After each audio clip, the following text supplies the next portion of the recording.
Donald Trump has been pushing very hard for schools to reopen this fall, and in fact, even saying this fall is a bit of a misnomer because depending on where you live in this country, school starts for some of us in a little under a month.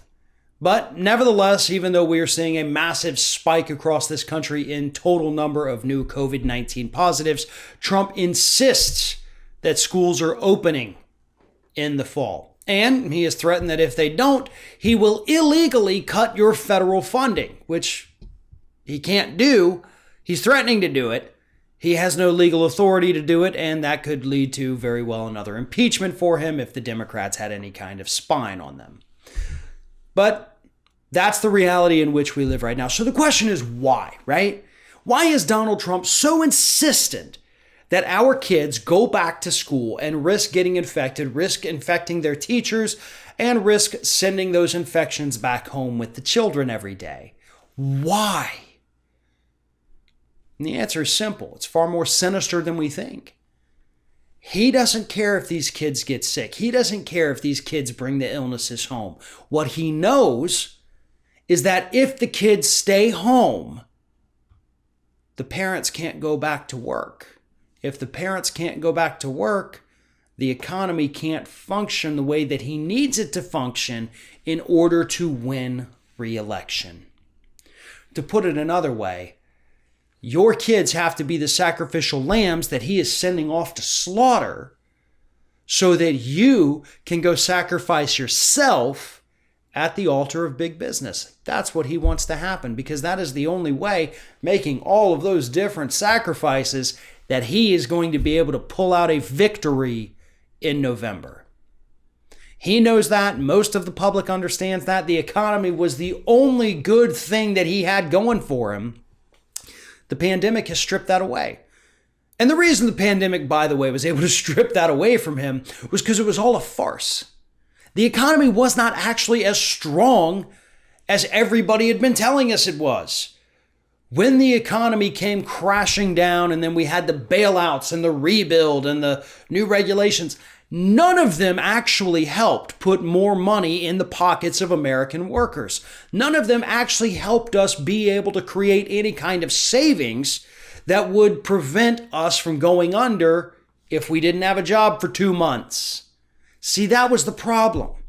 We gave money to the rich people. We gave money to the corporations. We helped bolster the stock market. Not only did we do that after everything came crashing down in 2008, but we did it again throughout the early days of this pandemic. The American public got $1,200. Some members of the American public, I think a little under half the country, got $1,200.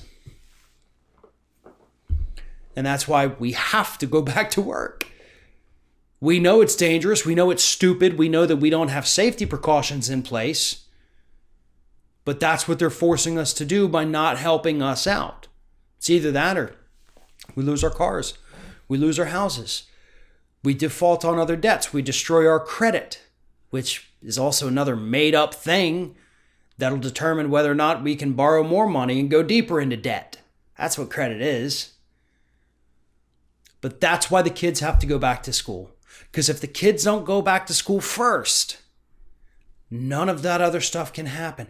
The irony here, the irony that Donald Trump does not understand, is that by going back to normal right now, in the middle of a massive surge in cases, that's going to bring on the second wave.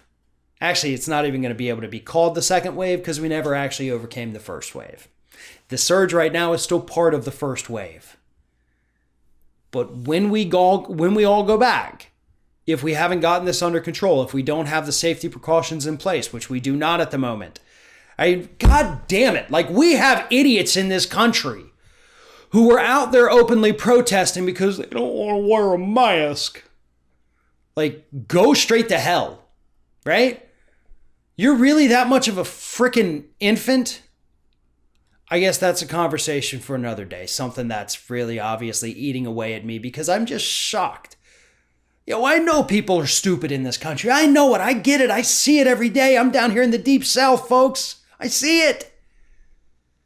I just never knew the extent of it till you watch these morons freak out about wearing a mask. And do you think that those people freaking out about masks, who are still going out there ordering at restaurants, dining in, not social distancing, going to parties, doing all that? Do you want your kid in school next to theirs?